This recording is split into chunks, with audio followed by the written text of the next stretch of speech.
Good morning, kids. Today we're going to talk about kite. Everyone knows what kite is. So let's learn about it.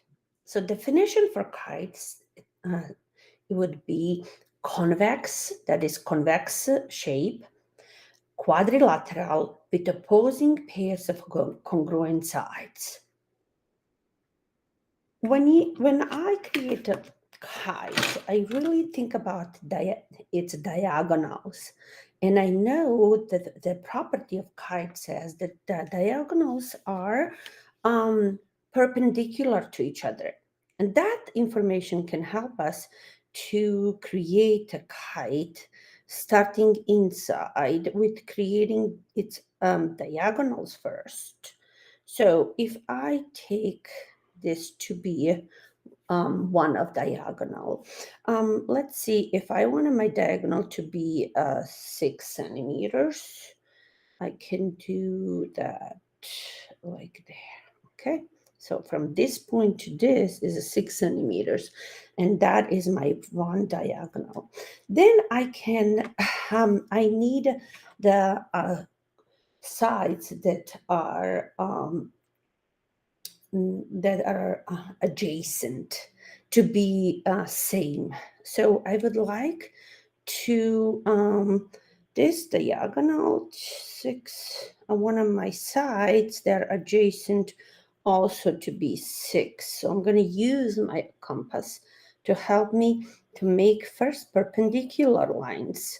So I'm going to make from one point take arc above the line, and then from another point also take another little arc. Where arcs are crossing each other or intersect, that will be my point that will create adjacent sides that are congruent of my kite. So I'm going to connect these points, and I have a top of my kite. Now these two are congruent, and now I need a perpendicular line. So I'm going to make also the one on the bottom arc from one point, and then arc from other point. And this would be the line that will be perpendicular to our first or diagonal. So this will be a second diagonal that is going to be perpendicular to our first diagonal. So we can connect these dots. We're going to extend the lines up down. So well, let's see. So we can check if our triangular triangle fits there. That means it really we make a perpendicular. We can also label that these two diagonals are perpendicular. So in this case, I can do, let's see if I want to make my kite to be just have to do it a little bit longer. So I'm gonna connect this point right here to my end. Okay. And the other point. And here we go. I created my kite, and I can label my kite to be like KL MN. So my kite is KLMN, and with the perpendicular diagonals, and I can also measure my, I know this going to be 6 centimeter because I choose to be. So let's see, that's 6 centimeters. And then also adjacent side, this one will be 6 centimeters. And then I need to measure the ones that I created there. Kids needs to know then if I don't have a ruler that has all centimeter, I can use the same ruler, but I can just measure like this will be 8, and then I can measure rest. So 8.4 centimeters. So this side is 8 whole centimeter and 4 millimeters, or 8 and 8.6, or 8 and 4 tenth of the centimeter. And I can check if I have a different measurement. I have here all the, so I can prove it by measuring other side. And it's also, here is 8 centimeters, 8.4 centimeters. 8.4 centimeters. Okay. We also can label diagonal. So if this is diagonal 1, and then this would be the diagonal 2, and we can say that they are perpendicular. So we can label this D. Diagonal 1 is, we do the label by upside down T. That means that these two line segments are perpendicular. So they are, the diagonal 1 is perpendicular to diagonal 2. Okay, we can measure them if we want to. We know that this one was 6 because I choose that one to be 6 centimeters. So equals 6 centimeters, and then we can measure diagonal. The other one is going to be, let me see. So from here, it's 10 till here is 10 centimeters, and then we can continue 10, 11, 12. Actually it's 13, almost 13 centimeters, equals 13 centimeters. Okay, so they are not congruent, but they are perpendicular because they cross on at the right angle, and we label right angle like this. Okay, with a little square in the center. Okay, now we can explore their so the sides we can write. I wrote already definition: convex quadrilateral with opposing pairs of congruent sides. And opposing pairs means this pair and this pair, they are congruent. And opposing other pair is these two, and they're congruent sides. So that's what that definition states. Say sides, we know that it has 4 sides. And that's what is quadrilateral. And one pair of opposite congruent, 2 pairs of congruent adjacent sides. So that's what we're going to write. 2 pairs of congruent adjacent. Adjacent means that they share the point. So like this point L belongs to this KL line segment, and L belongs to LM line segment.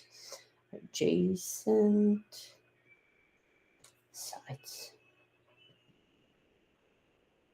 Okay, after that we can explore angles. And there are 4 angles.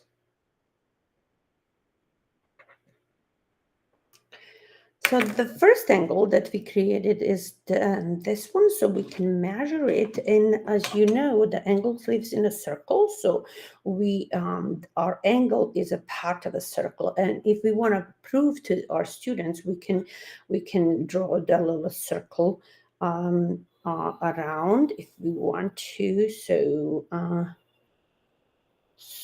our angle L.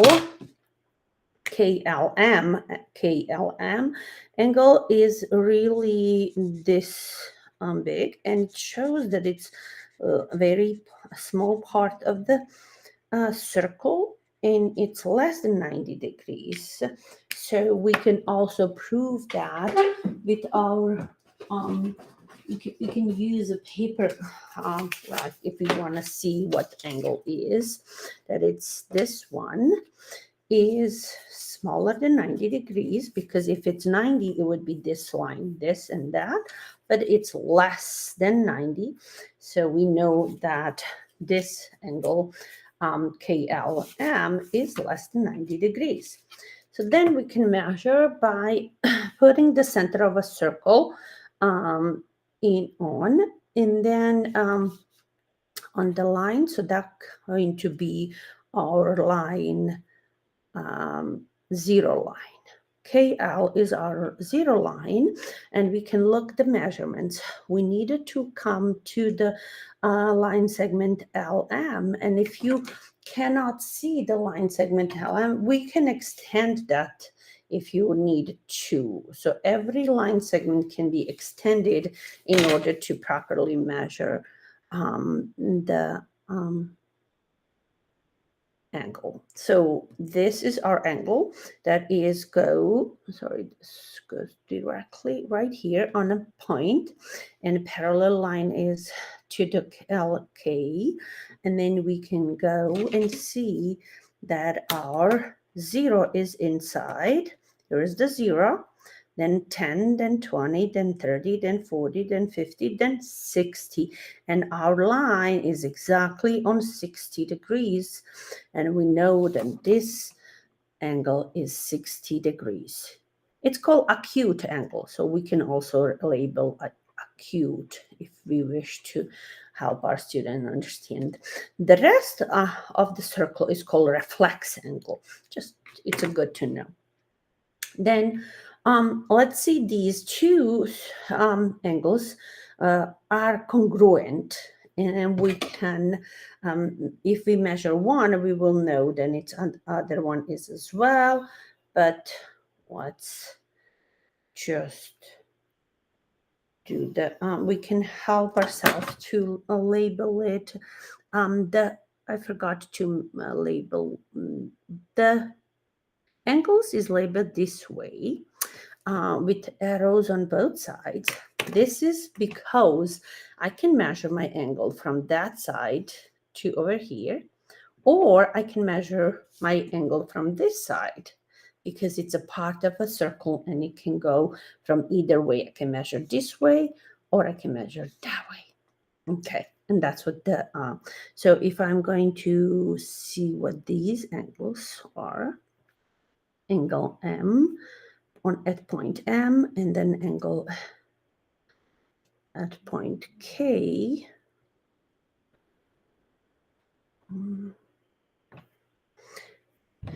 So we can label this angle is KLM, and it is equal to 60 degrees. Okay. So that's the, and if I want to measure this obtuse angle, it looks like it's going to be the obtuse, because I can check this much would be 90 degrees, but for this much is bigger than 90 degrees. So till this point here, we have a 90 degrees, but then we have more, so it's going to be more than 90 degrees, as far as we know. Then now we needed to go from this point all the way to this line segment KN all the way to KL. So we can draw a line, and okay, so that would be on, and our zero is inside again. 10, 20, 30, 50, 60, 90, 100, 110, 120, and it's about 130, exactly 130. It's pointing to this, so it's 130 degrees, 130 degrees. Okay, so now when we know then these two are 130, we actually should know that all four angles will end up to be 360 degrees. And then we can figure out the fourth one without even calculating, measuring it. We can measure to prove it, are we right or not? But as now we can calculate this. If we think that these two are 130 and 130 that on degrees, that would be at 260 degrees. And then we have this one that is 60 degrees. That would be 320 degrees. So we know to get to 360, this fourth angle has to be 40 degrees. And then we can measure that angle. We can also try that, make line, and it has to be 40 degrees. So we're going to improve it by measuring it. And if we go parallel to this perpendicular, you can see that our point is on N, and then our zero line is NM, and it goes inside measurement is 10, 20, 30, 40, is pointing directly to our 40 degrees. And we know that this one is 40 degrees.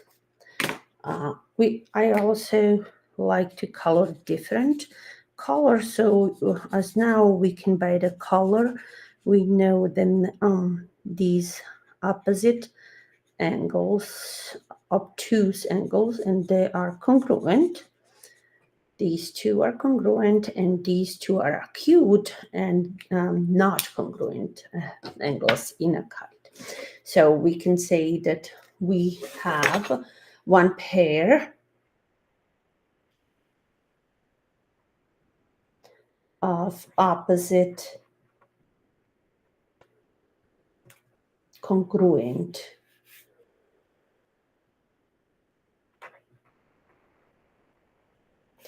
angles, and they're obtuse. We can put obtuse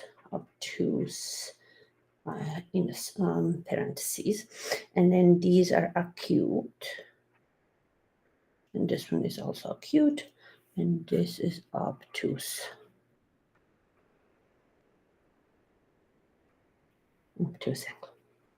So, and we can say two opposite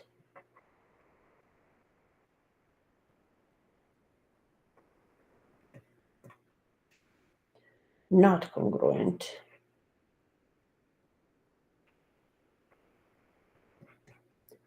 acute angles. Acute.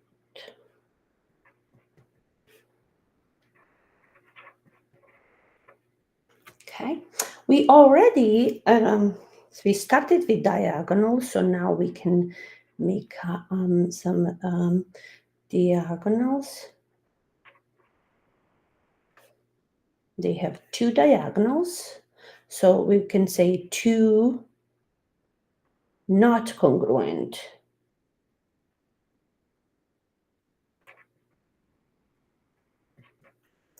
diagonals,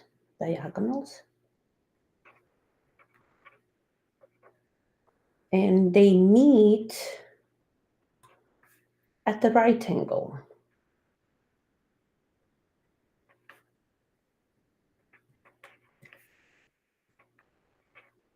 That's kind of information that's important to remember.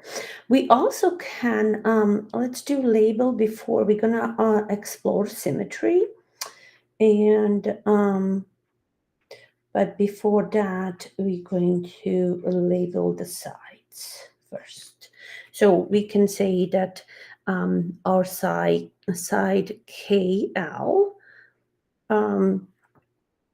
line segment is just a line above the capital letters, and is congruent, and congruent is equal sign with wavy line on the top, is congruent to LM side line segment. And then we can say that KN line segment is congruent to MN or NM line segment. And we can say that's pretty much it. We can say that these are equal to 6 centimeters, and these are equal to 8.4 centimeters if we want to do that. Okay, when we explore symmetry, we look for a line that will be cut the shape into equivalent parts. So when we do that, we usually use that putty paper, which it's like a see-through paper. We can trace our kite. So these are the points on the kite, and then we can trace on our see-through paper the shape of our kite. Okay.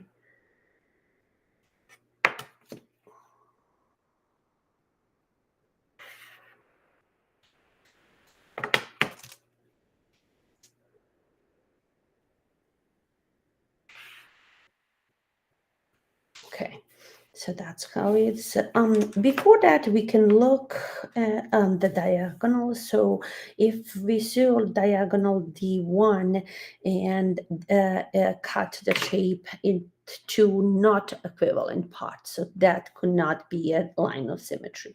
But when we look the line that cuts from L to N, that's diagonal 2, it cuts really shape in the two equivalent parts. And then, but we can prove by using the see-through paper, because we can, if this is our diagonal, we're going to just draw the little dash lines, and we're going to cut or flip the paper, so the shape will be perfectly matching. So when we cut through the diagonal, there is no overlapping. The shape will just be a half of it, and we can prove it either way. We do. Both sides will be the equivalent, and this is our one line of symmetry that kite has. Okay, so we have one line of symmetry.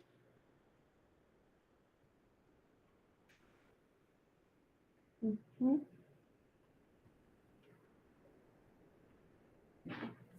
And if we would like to explore a rotational symmetry, this paper also can help. We can put the dot on the top of our shape. And then if we rotate the paper around in for 360 degrees, and if the shape fits into same frame, that it has rotational symmetry. But this looks like it's not getting into equivalent. Even this way, it's still done overlapping, so it's not. So we go all the way around, and we are back in a starting position, and that tells us that this shape does not have any rotational symmetry. So kite has 0 rotational symmetry.